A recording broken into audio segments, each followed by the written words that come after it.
the saints find a new future. Life has meaning and there is hope for our tomorrow. In Ephesians 1 and 3 we find all spiritual blessings. In Hebrews 7 and 25 and John 3 and 16 we find eternal salvation. Ephesians 2 and 13 through 17, a close relationship with the Father in heaven. In John 10 and 28 through 29, we're provided absolute security. In Hebrews 13 and 5, we have an ever-present Lord. In 1 John 2 and 2, we have an advocate in heaven. In Hebrews 7 and 25 and Romans 8 and 34, we have a high priest in heaven. In Proverbs 18 and 24, we have a friend that sticks closer than any brother. Yes. Oh, what a blessing it is to know that Jesus is on your side. Yes. There's potential for new happiness when the Lord is on your side.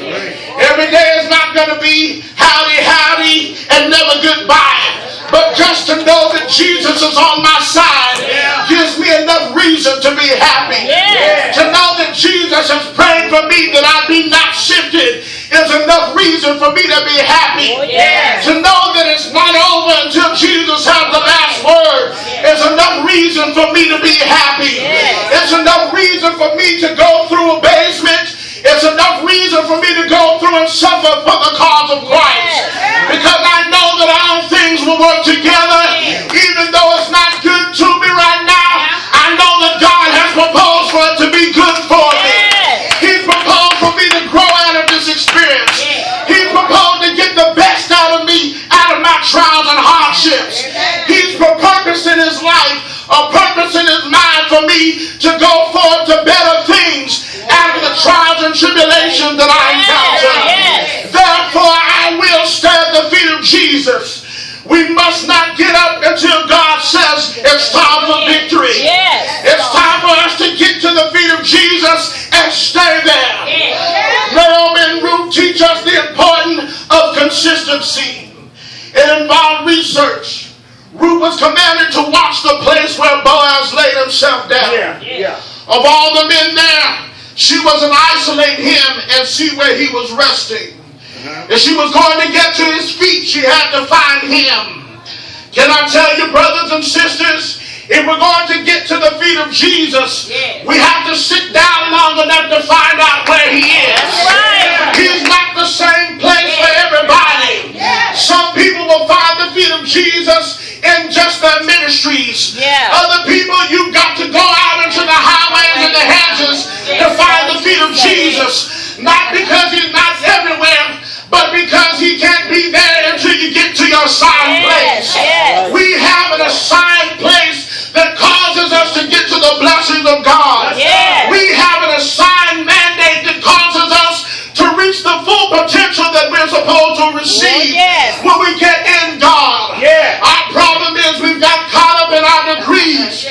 We've got caught up in what we possess. We've got caught up in what our mind says we're supposed to be. And we haven't taken the time to find out, God, what will God have me to do? But soon as we ask the Lord, what will God have me to do? He's going to send you to the place where you receive instruction. We've been waiting on God to do everything for us.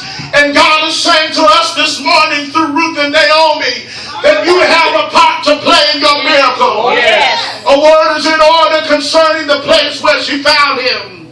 Boaz was in the threshing floor taking care of business. Ladies and gentlemen, if you're going to get the blessings of the Lord, you're going to have to learn how to take care of business right where you're planted at.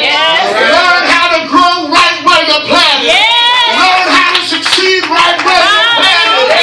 We've been waiting to do our mission, waiting to do our mandate for all the ducks to be lined up on a row. And God is saying, if you start right where you're at, I'll line the ducks up for you. And not only will I line them up, I'll cause you to go to the place of blessing. If you get about your Father's business right where you are, I'll cause deliverance to take place. If you get about your Father's business right where you are, I'll cause healing to take place. If you believe that there's a place of happiness for you, clap those sanctified hands. With either a hard clay or bedrock surface, the grain would be cut wife gathered in sheaves and transported to the threshing floor. Once there, the sheaves would be placed on the floor and trampled under the feet of oxen pulling a sled.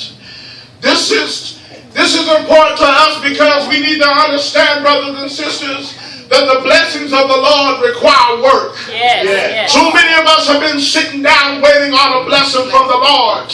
But if we're going to be blessed according to God's mandate, according to biblical principles, then we're going to have to get to work. Yes. We've been taught and we've been teaching people that they will just find you wherever you're at, and that's not true. Anybody that's ever got a real blessing from the Lord had to get to work. What do you mean, brother preacher? They had to follow some divine instructions. Yes, that's right. God didn't just bless them. He gave them some instructions that would lead to the blessing. Yes. He's not just going to send you the money. He's going to give you some instructions that will lead to the money. If it were not so, he would not have said in his word, I give you power to get well.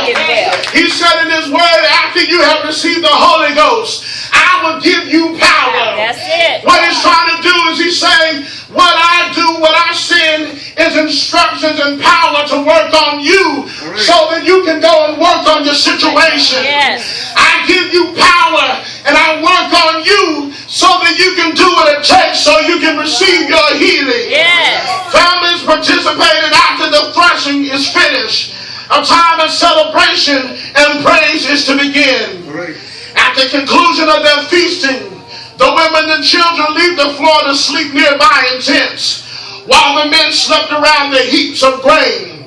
They slept with their hands near the